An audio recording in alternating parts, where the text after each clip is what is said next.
Shalom Jemaat Victory. Shalom. Hari ini kita akan merayakan Hari Kebangkitan Yesus Kristus.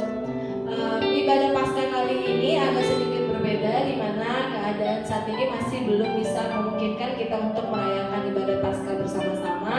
Tapi kiranya sukacita dari Allah tetap menyertai kehidupan saya dan saudara sekalian. Sebelum kita mulaikan ibadah kita akan buka di dalam doa.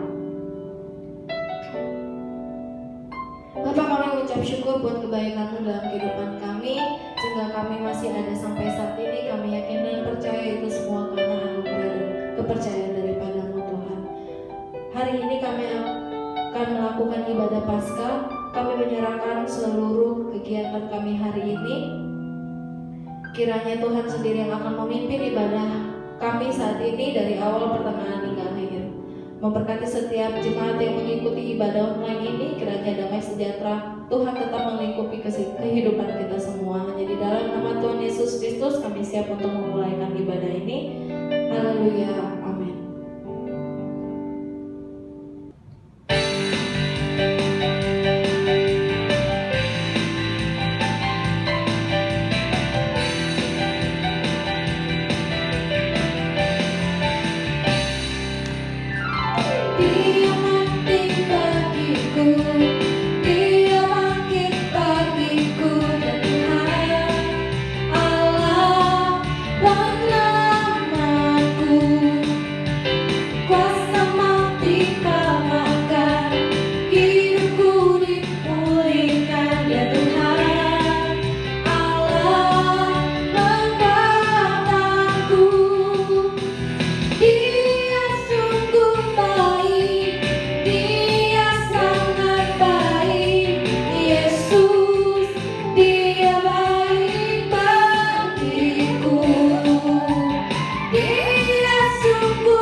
saudaraku yang kekasih, jemaat yang dikasihi Tuhan.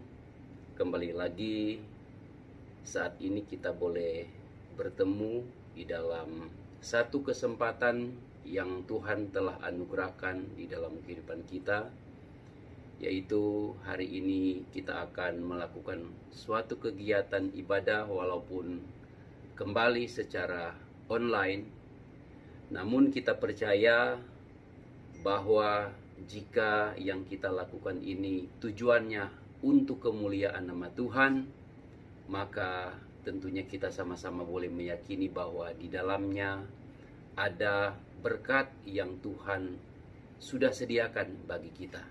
Nah, untuk itu, sebelum kita mulaikan akan saat ini kita mendengarkan firman Tuhan, mari terlebih dahulu kita berdoa.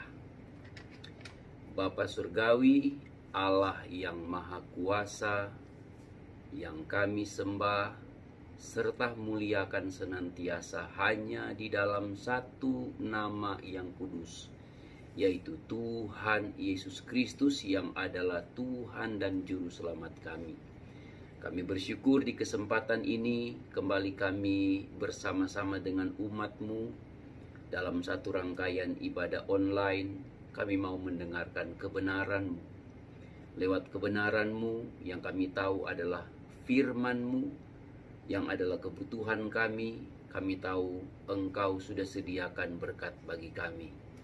Untuk itu Tuhan, kami mau buka hati kami bagi Engkau, dan kami mau fokuskan pikiran kami bagi apa yang Engkau mau sampaikan untuk kami. Maka Tuhan, sampaikanlah isi hati kami siap mendengarkan firman-Mu hanya di dalam nama Tuhan Yesus Kristus firman yang hidup. Kami berdoa. Amin.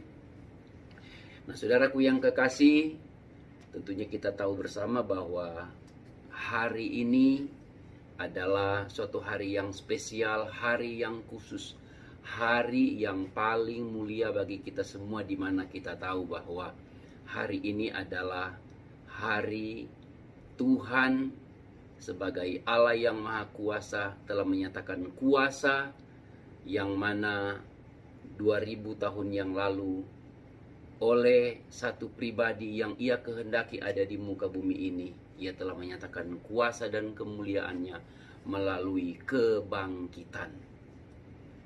Kebangkitan dari seorang yang ditentukan oleh Allah untuk menjadi penebus bagi dosa-dosa kita, yaitu Yesus Kristus yang adalah Tuhan dan Juru Selamat kita, yang kita boleh peringati bersama hari ini.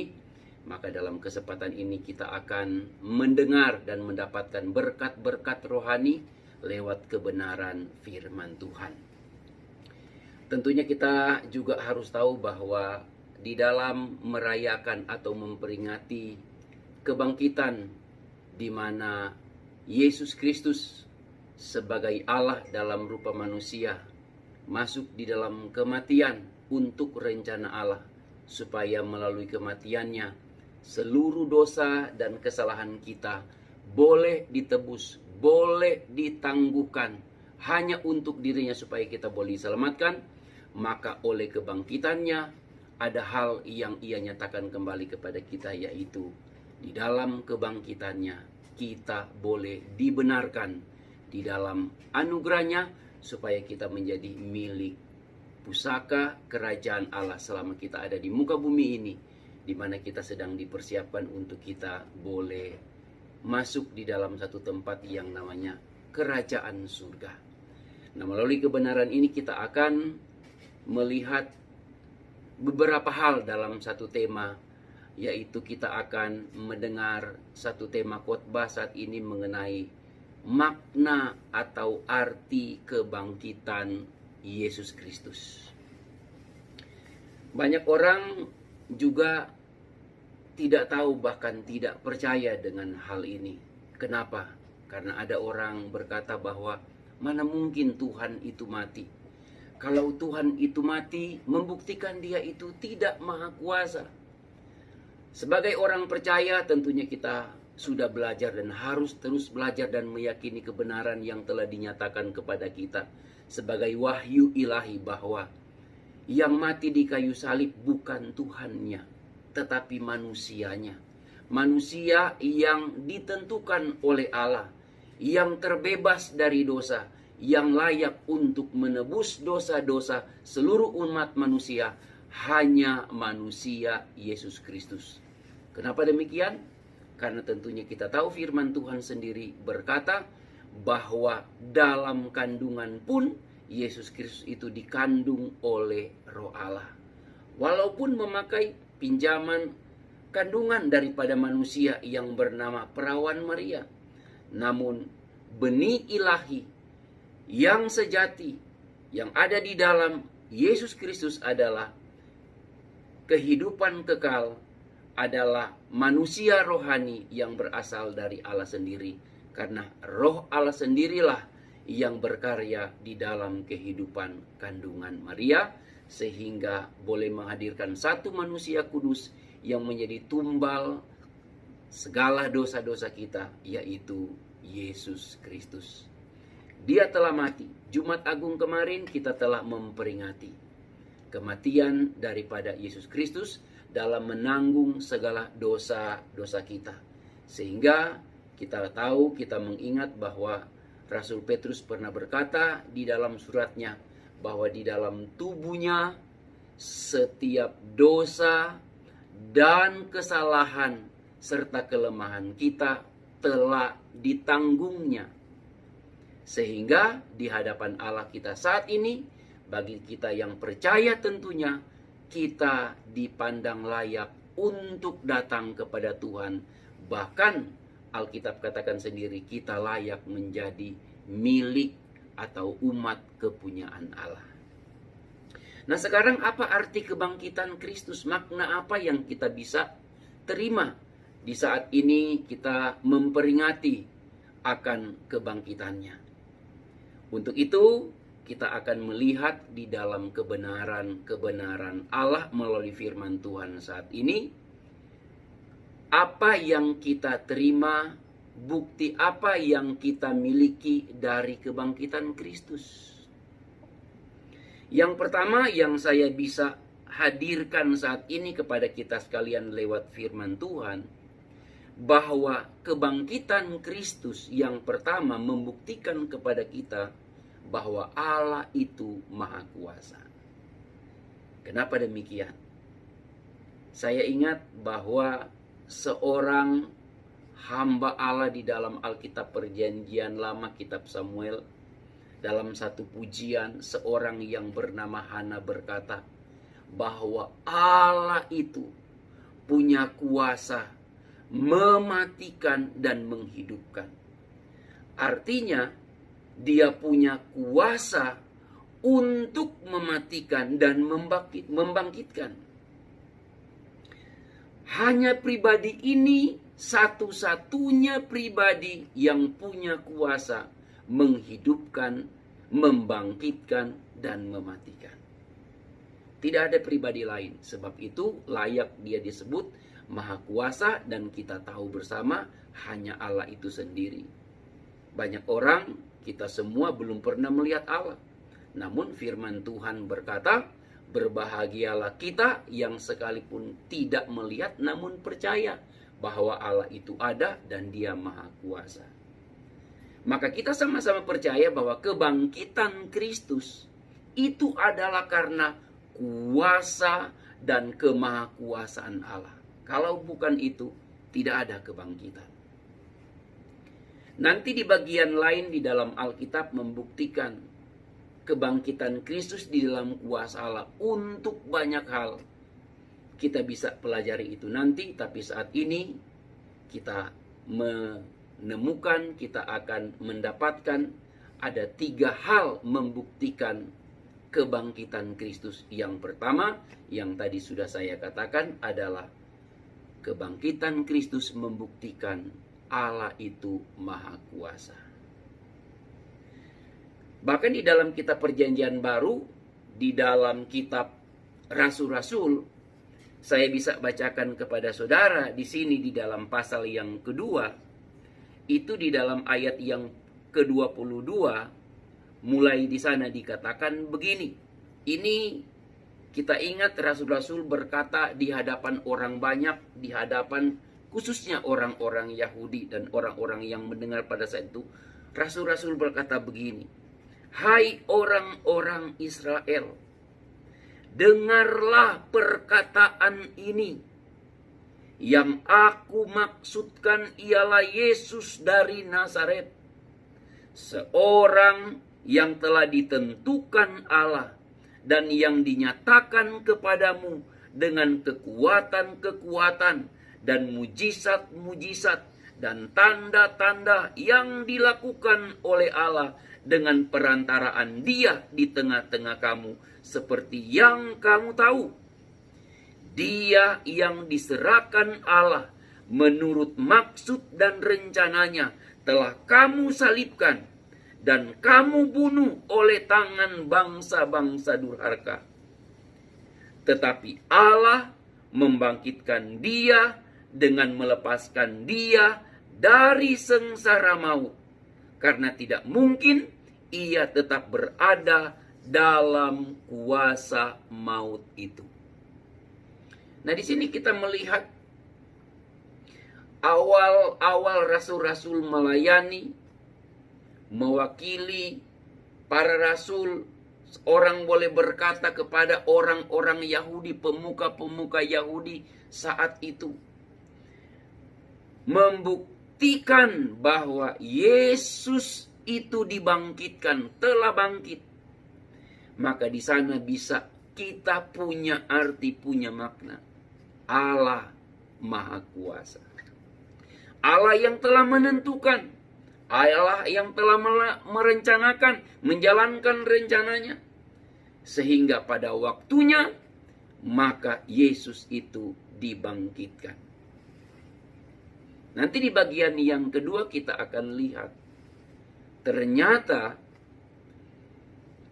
bukti daripada kebangkitan Yesus bukan hanya menyatakan Allah itu Maha Kuasa, tetapi lanjut saja saya katakan kepada kita sekalian, di dalam Alkitab dapat kita temukan bahwa bukti kebangkitan Yesus yang kedua adalah di sana menjelaskan kepada kita bahwa Yesus tidak berdusta. Kalau pertama Allah itu Maha Kuasa, bukti sebagai bukti daripada kebangkitan Yesus, maka yang kedua membuktikan Yesus tidak berdusta. Kenapa? Karena sebelum kematian dan kebangkitan Yesus alami, sudah terlebih dahulu hal itu disampaikan. Saya mencatat ada 4 kali kurang lebih Yesus itu menyatakan akan apa yang akan Ia alami, yaitu melalui kematian dan sesudah itu kebangkitan. Ada kurang lebih 4 kali Dia katakan. Nah, kita akan baca salah satu daripada kurang lebih 4 bagian itu tadi di dalam Injil Matius pasal yang ke-16 ayat yang ke-21. Saya akan mengajak kita sekalian, saudara mengambil Alkitab saudara. Kita akan melihat di dalam Injil Matius pasal yang ke-16 ayat yang ke-21. Nah, apa yang tertulis di sana? Topik di dalam perikop ini mengenai pemberitahuan pertama tentang penderitaan Yesus dan syarat-syarat mengikuti Dia. Nah, ayat 21 Dia katakan begini. Sejak waktu itu Yesus mulai menyatakan kepada murid-muridnya bahwa Ia harus pergi ke Yerusalem dan menanggung banyak penderitaan dari pihak tua-tua, imam-imam kepala, dan ahli-ahli Taurat, lalu dibunuh dan dibangkitkan pada hari ketiga. Ini sebelum Yesus alami kematian. Ini sebelum Yesus alami kebangkitan. Sebelum alami kedua hal itu, Yesus sudah katakan terlebih dahulu. Mungkin saudara berpikir, kenapa dia mampu mengatakan seperti itu? Karena kita tahu bersama sebagai orang yang percaya dan kita yakin bersama bahwa di dalam pribadi Yesus dia adalah manusia 100%. Di dalam dagingnya membuktikan dia manusia 100%, dia bisa makan, dia bisa capek, dia bisa tidur, dia bisa menangis, dia bisa berteriak di kayu salib, Eloi, Eloi lama sabachthani. Itu kematian Yesus. Itu yang mati di kayu salib. Tetapi keilahiannya tidak pernah mati. Waktu dia menyatakan bahwa dia akan mati dan akan bangkit, itu keilahiannya. Itu bukan karangan. Itu bukan suatu ramalan. Tapi itu sebuah penyataan bahwa benar-benar akan terjadi. Dan itu adalah suatu nubuat yang kita ketahui dalam kehidupan kekristenan kita. Arti sebuah nubuat berarti apa yang akan terjadi di depan telah dikatakan saat ini. Apa yang akan terjadi nanti dikatakan terlebih dahulu. Itu nubuat. Dan Yesus menubuatkan kematian bahkan kebangkitannya. Bahkan saudara harus tahu kalau kita tetap tinggal di dalam Yesus. Bahkan kedatangan pun dia kedua kali ke muka bumi ini. Dia sudah katakan.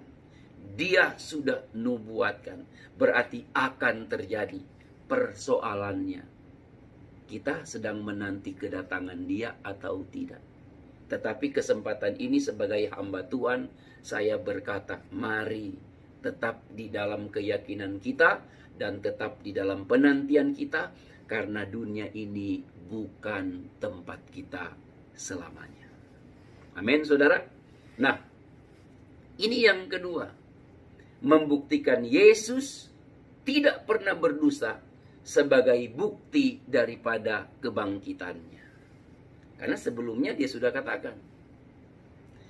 Nah, lanjut yang ketiga, saudara yang kekasih, perhatikan baik yang ketiga ini. Di sini kita akan bicara agak panjang sedikit, karena ini penting. Sebab yang ketiga ini menyangkut kita. Kalau yang pertama itu membuktikan Allah Maha Kuasa, yang kedua membuktikan Yesus tidak pernah berdusta. Nah, yang ketiga ini, bukti kebangkitan Yesus adalah, ingat, ini untuk kita sendiri. Bukti kebangkitan Yesus yang ketiga adalah kita sebagai orang yang percaya, yang telah menerima dia sebagai Tuhan dan Juru Selamat, kita ini dijadikan luar biasa. Bagi orang dunia ini aneh. Ini terlalu membesar-besarkan. Atau istilah sekarang, ini terlalu lebay. Tapi bagi kita sebagai orang-orang percaya, orang-orang yang rohani hidup di dalam pimpinan Roh Kudus, justru ini normal. Yang saya mau katakan di luar pengertian ini, itu orang abnormal. Jangan ketawa saudara di rumah. Atau jangan sinis dengan penyampaian saya ini. Nanti saudara akan buktikan ke depan. Karena berulang kali saya senantiasa berbicara khusus kepada jemaat GPKD Victory di Gading Serpong, Tangerang. Ingat baik-baik. Kita sudah ada di dalam Yesus. Sudah menerima dia sebagai Tuhan dan Juru Selamat. Percaya setiap apa yang ia katakan. Percaya kepada apa yang sudah pernah ia alami. Kita ini spesial di dalam dia. Kenapa? Karena yang tadi yang ketiga, bukti kebangkitan Yesus. Kita ini dijadikan luar biasa. Nah, sekarang saya mau bahas sedikit kepada saudara. Mungkin juga agak banyak. Kenapa kita disampaikan, dikatakan luar biasa? Bukti dari kebangkitan Yesus. Saudara tahu, Alkitab sendiri berkata, khusus Injil Yohanes 1 ayat 12. Saya berharap jemaat Tuhan di GPKD Victory hafal ayat ini dan ulang-ulang saya sudah sampaikan. Di sana dikatakan siapa yang percaya dan menerimanya Percaya dan menerima itu satu paket, satu mata rantai, nggak boleh putus. Siapa yang percaya dan menerimanya? Coba saudara buka. Terus dikatakan apa? Mereka akan diberi kuasa menjadi anak-anak Allah. Nah, apalagi sekarang banyak orang komplain kepada kata atau kalimat ini. Istilah anak-anak Allah atau istilah anak Allah. Banyak orang nggak mengerti. Tapi kita orang percaya nggak usah peduli. Bukan nggak usah peduli, nggak usah terlalu pusing. Itu benar. Kenapa saya katakan benar? Karena Allah yang katakan sendiri. Itu firman Allah, itu kebenaran. Ini luar biasa.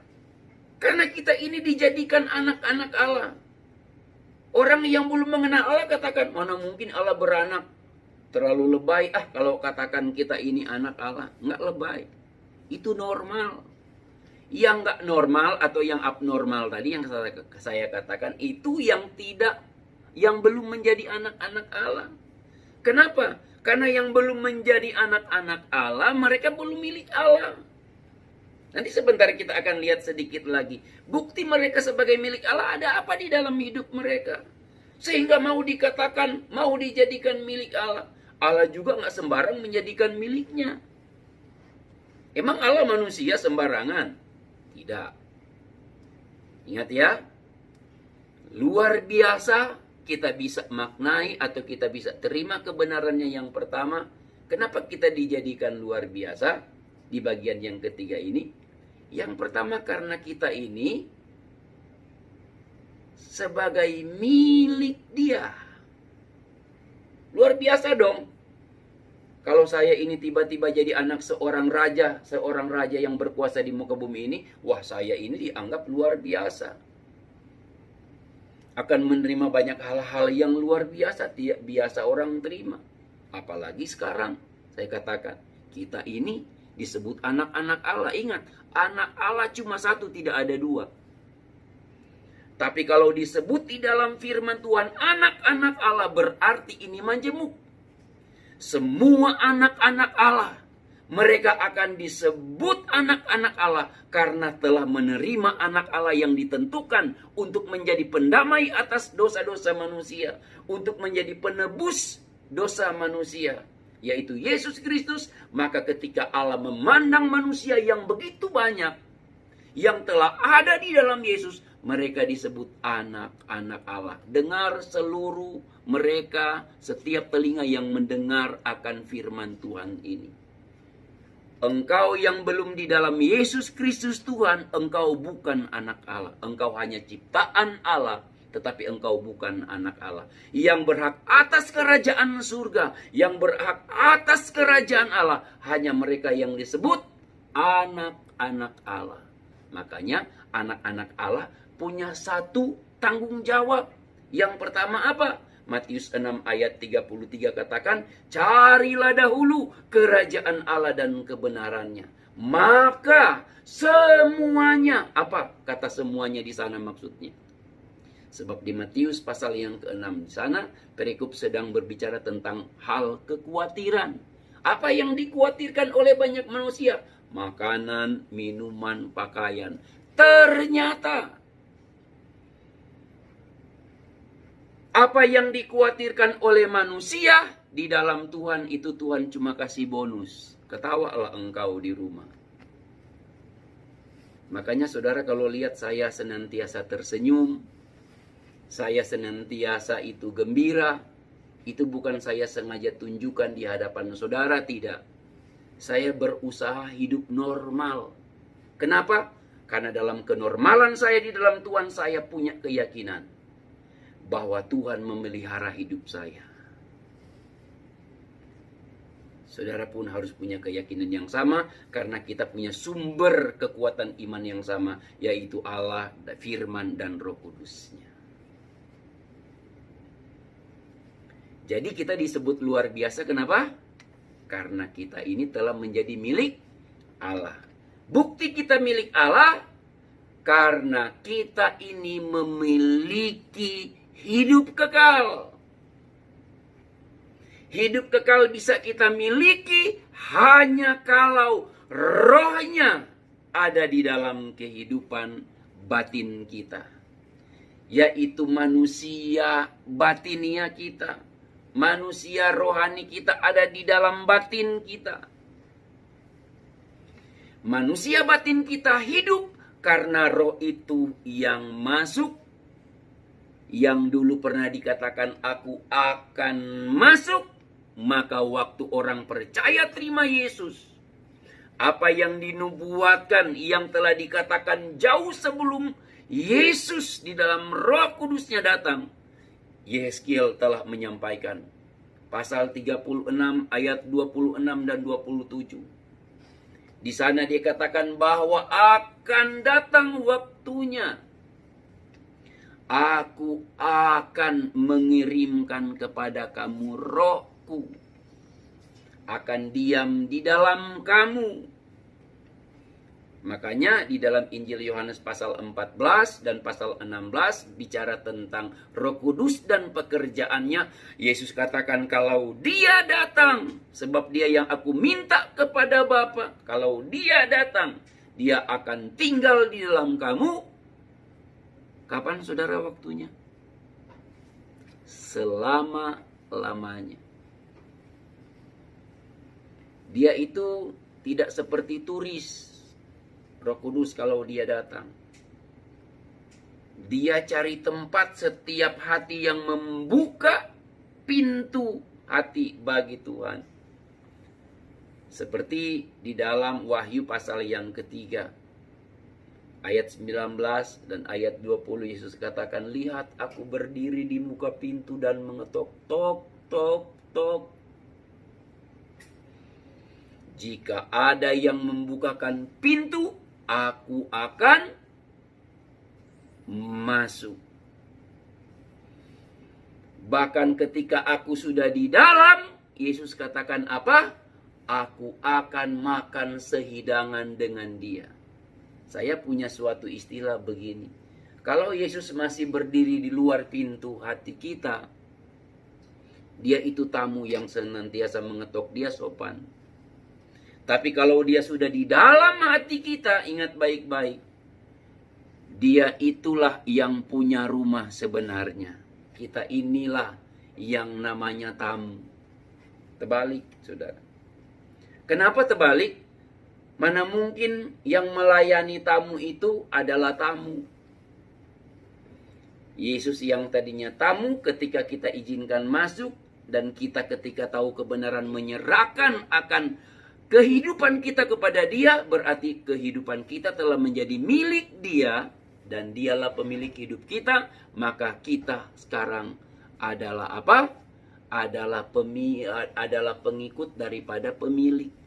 Sekarang kita hamba daripada yang empunya yang baru. Kita ini sudah kasih hidup kita bagi pemilik yang baru. Kenapa? Karena kita harus mengerti, kita nggak bisa atur hidup kita, saudara. Pengatur yang baik hidup kita itu adalah Yesus. Dia kehidupan sejati. Maka saya mau katakan yang terakhir kepada saudara. Kenapa kita dijadikan luar biasa? Masih ada sangkut pautan yang pertama. Kalau pertama, kita dibilang luar biasa karena kita telah menjadi miliknya. Karena kita telah percaya dan menerima dia. Sesuai yang tertulis dalam Injil Yohanes 1 ayat 12. Maka yang berikut kenapa kita dijadikan luar biasa? Karena kita ini punya hidup kekal.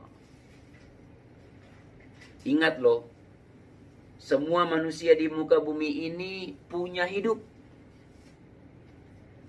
Tapi bukan semua orang yang hidup di muka bumi ini punya hidup kekal. Yang punya hidup kekal hanya mereka yang telah dimiliki oleh Yesus. Dan mereka yang dimiliki oleh Yesus, mereka inilah yang disebut anak-anak Allah.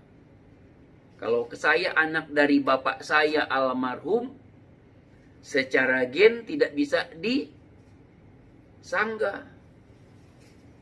Satu gen saya dengan bapak saya. Itu gen secara lahiriah, genetikanya. Tapi di dalam Allah kita punya istilah genetika juga secara rohani. Kalau kita tidak satu roh dengan Dia, dengan Yesus, kita bukan milik Allah. Nah, ini dia yang beda. Maka jangan berharap banyak, hai saudara yang belum terima Yesus. Yesus itu betul manusia. Saya sudah katakan di awal. Dia bisa merasakan apa yang dirasakan manusia. Bukan hanya sekedar tahu yang dirasakan manusia, tapi dia pernah rasa bahkan lebih lagi. Penderitaan yang dirasa manusia, dia sudah rasa. Hanya dia yang mampu merasakan itu, yang kita telah peringati hari kematiannya kemarin. Sekarang di dalam kebangkitan yang kita peringati ini, kita punya 3 bukti. Pertama, ternyata kebangkitan Yesus membuktikan Allah itu maha kuasa karena dia sanggup membangkitkan orang mati. Yang kedua, kita punya bukti bahwa ternyata Yesus tidak pernah berdusta. Siapa manusia yang pernah bohong? Saya pendeta ini gak terhitung bohong saya dulu. Sekarang kalau saya jatuh dalam kebohongan-kebohongan mungkin kecil tidak berarti itu juga disebut kebohongan karena saya manusia. Tetapi di dalam kemanusiaan ini yang telah diubahkan oleh Allah ada hidup kekal. Saya berusaha untuk hidup normal di dalam pimpinan Tuhan. Hidup normal di dalam Allah bukan hidup normal di dalam dunia ini. Bukan seperti dunia ini maksud saya. Hidup normal di dalam Allah artinya seturut dengan kebenaran yang Ia telah sampaikan dan ajarkan pada kita. Yang ketiga, bukti pada kebangkitan Yesus kita ini jadi luar biasa. Karena apa tadi saya sudah katakan? Kenapa kita dijadikan luar biasa, disebut luar biasa? Luar biasa dong, karena kita ini milik Allah. Ingat, kita bukan milik dunia lagi. Makanya ketika hari kiamat nanti, kita bukan tempat di dunia ini. Dunia ini sudah hancur. Bahkan semua manusia yang ada di dunia ini, mau percaya dengan tidak, mereka nggak tinggal di dunia ini, nggak. Ada tempat masing-masing. Antara yang sudah terima Yesus dan tidak, itu beda tempatnya. Jangan pernah berharap di hari kiamat ada mall, saudara. Hari-hari ini aja dengan ada yang namanya virus COVID-19, mereka nggak suka ke mall. Kenapa? Takut. Saya tahu mereka bukan cuma takut terjangkit virus. Yang paling utama takut nanti akibatnya mati. Kalau mati, belum siap.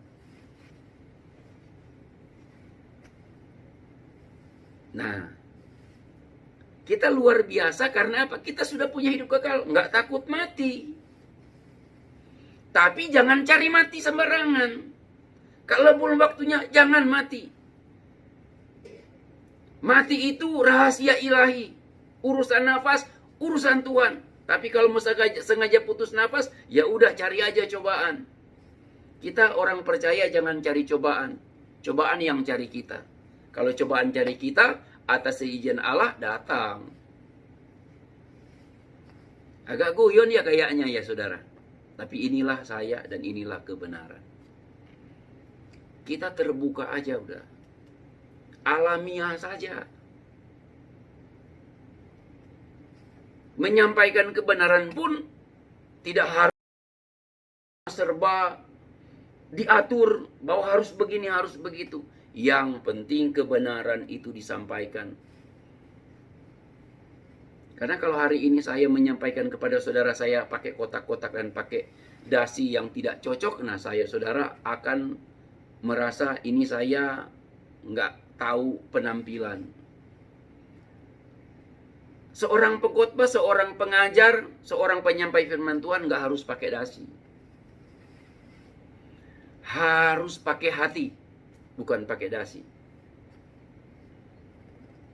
Yesus pun saya percaya nggak pernah pakai dasi kok.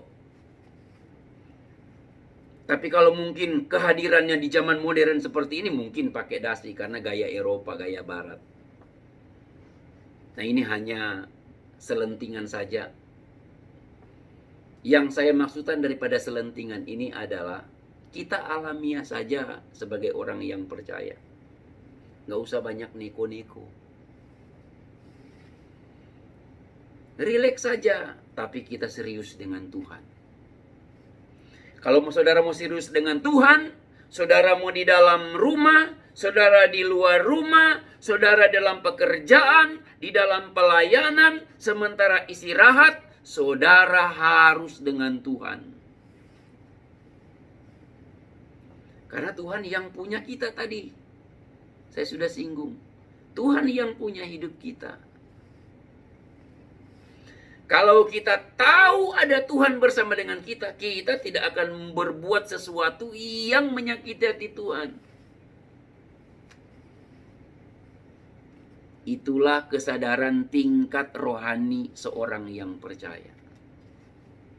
Makanya banyak-banyak belajar firman Tuhan. Nah, jadi saudara, kesimpulannya di dalam memaknai arti kebangkitan Yesus hari ini, ingat baik-baik, hari kebangkitan adalah hari yang terbesar dalam perayaan di muka bumi ini harusnya. Karena tanpa kebangkitan Kristus, khusus bagi orang yang percaya, maka kita itu tidak punya yang namanya kebenaran. Karena kebangkitan Kristus di dalam kitab Roma mengatakan bahwa karena kebangkitannya dia membenarkan kita. Kematiannya menebus dosa kita. Kelahirannya menyediakan seorang juru selamat bagi kita.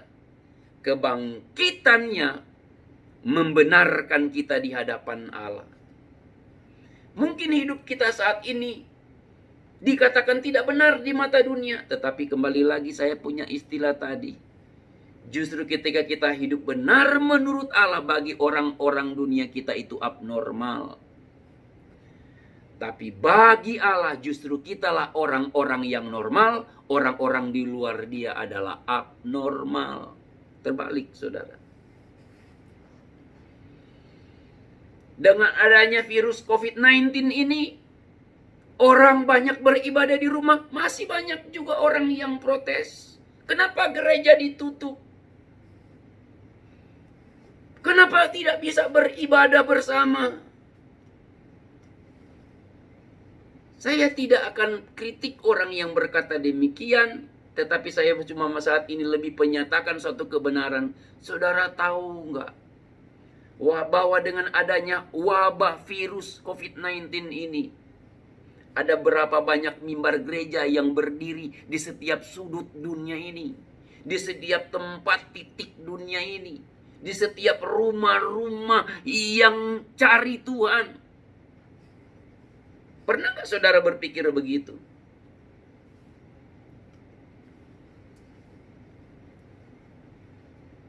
Ada berapa banyak doa yang hadir dari orang-orang yang mencari Tuhan? Apakah kita pernah berpikir bahwa mungkin dengan cara itu Tuhan sedang mengajar manusia juga? Tapi saya punya satu kesimpulan. Salah satu Tuhan untuk menggiring mereka mencari Dia, karena Dia masih mengasihi kita, adalah dengan hal-hal juga yang demikian. Makanya sebagai orang percaya khususnya, jangan banyak protes satu dengan yang lain. Lihatlah kebenaran yang sedang terjadi di dalamnya dan lakukanlah itu. Sekarang kita sedang beribadah online. Apakah kita lakukan dengan sungguh-sungguh? Ingat baik-baik.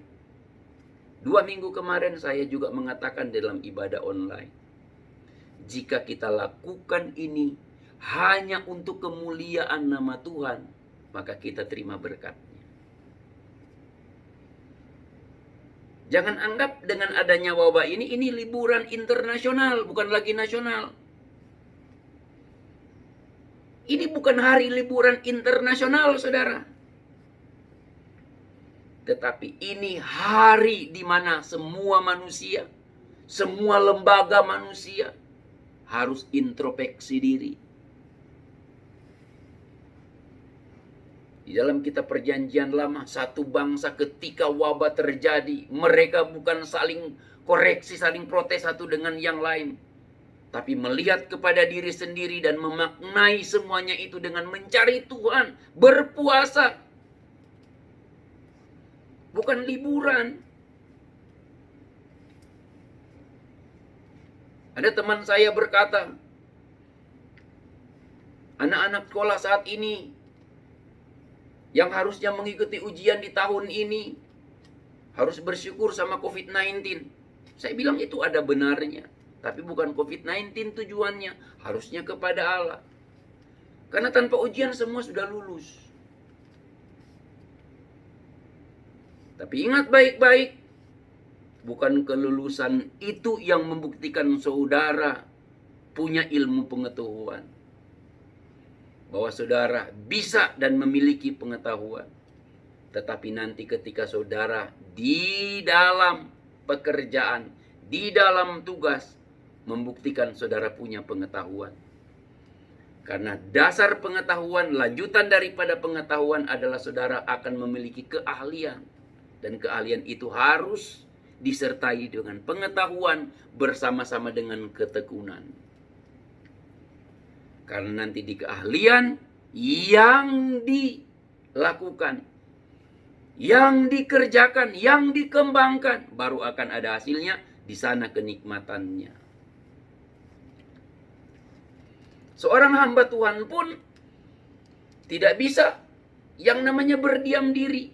Apa yang Tuhan percayakan dalam hidupnya, kembangkanlah itu kalau memang itu untuk hal-hal yang manusiawi, untuk hal-hal yang lahiriah. Tapi hal-hal yang utama ada hal-hal yang rohani, itu yang harus kita utamakan, di mana hal-hal yang rohani itu datang daripada kehidupan kita punya hubungan indah dengan Dia sebagai Allah yang Maha Kuasa, sebagai pencipta dunia ini, langit, bumi serta segala isinya, khususnya kita sebagai manusia.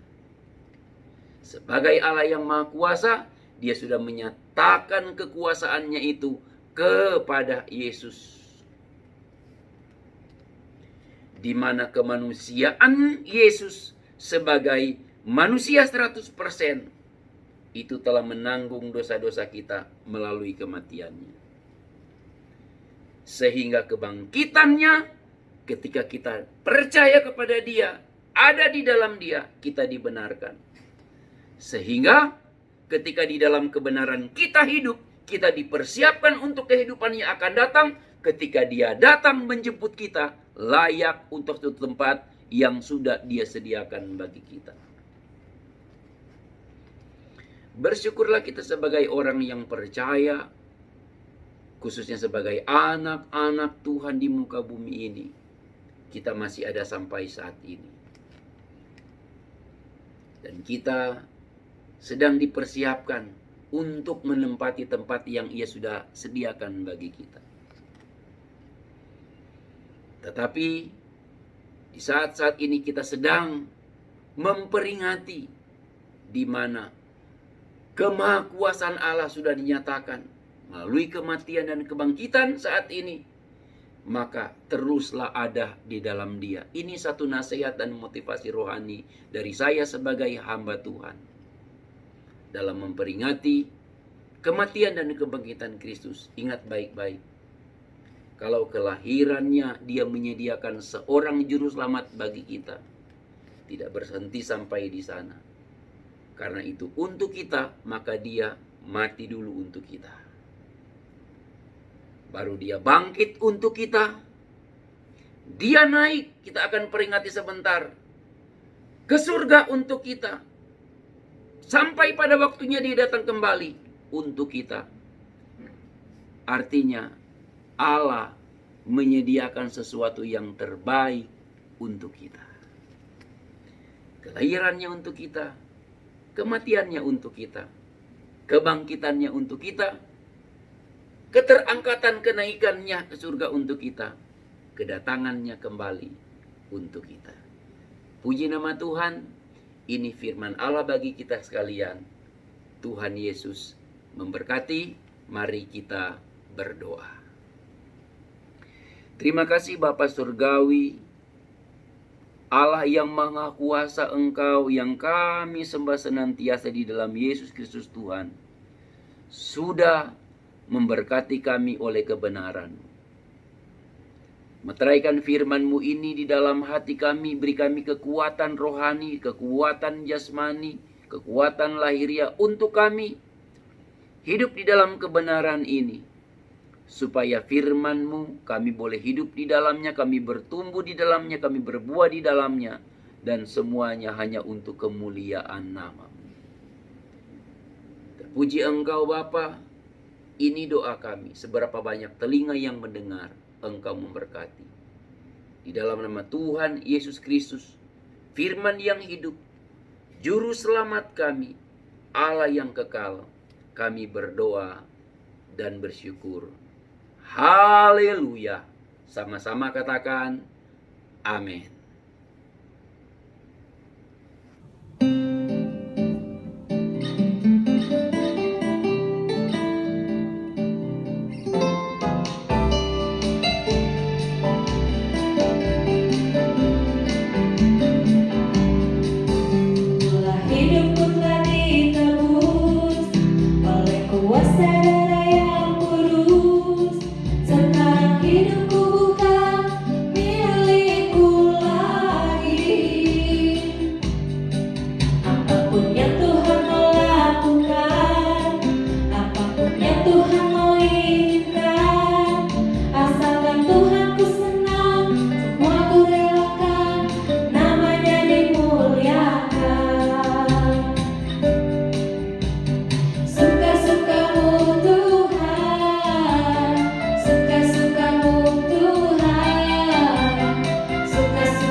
Suka-sukamu Tuhan.